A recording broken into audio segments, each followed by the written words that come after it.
అందరికీ నమస్కారం అండి.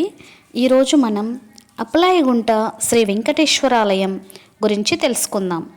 అత్యంత ప్రాముఖ్యత వహించిన తిరుమల శ్రీ వెంకటేశ్వరాలయానికి చుట్టూ ఉన్న 7 పురాతన శ్రీ వెంకటేశ్వరాలయాలలో ఇది ఒకటి.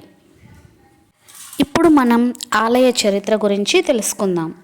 శ్రీ వెంకటేశ్వరుడు నారాయణవనంలో ఆకాశరాజు కుమార్తె పద్మావతిని వివాహమాడి తిరుమలకు కాలినడకన బయలుదేరి వెళ్తూ అప్పలాయగుంటలో తపస్సు చేసుకుంటున్న సిద్ధేశ్వర స్వామిని అభయహస్తంతో ఆశీర్వదించి ఈ ఆలయంలో కొలువుదీరాడు.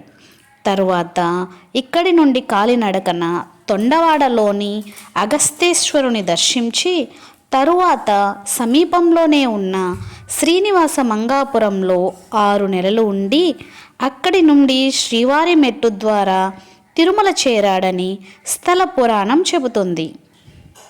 ఇంకా ఇక్కడ పూజా విశేషాల గురించి తెలుసుకోవాలంటే ప్రతినిత్యం ఎదురుగా ఉన్న ఆంజనేయ స్వామి వారికి మంగళ వాయిద్యాలతో పూజాభిషేకాలు నిర్వహించి తర్వాత శ్రీవారికి అభిషేకాలు పూజలు నిర్వహించి భక్తులకు దర్శన భాగ్యాన్ని కలుగజేస్తారు.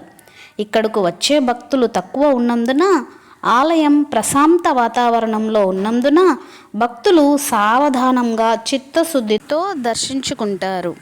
ఇక ఈ ఆలయానికి వెళ్ళే మార్గాలు: అప్పలాయగుంట తిరుపతికి సుమారు 18 కిలోమీటర్ల దూరంలో ఉంది.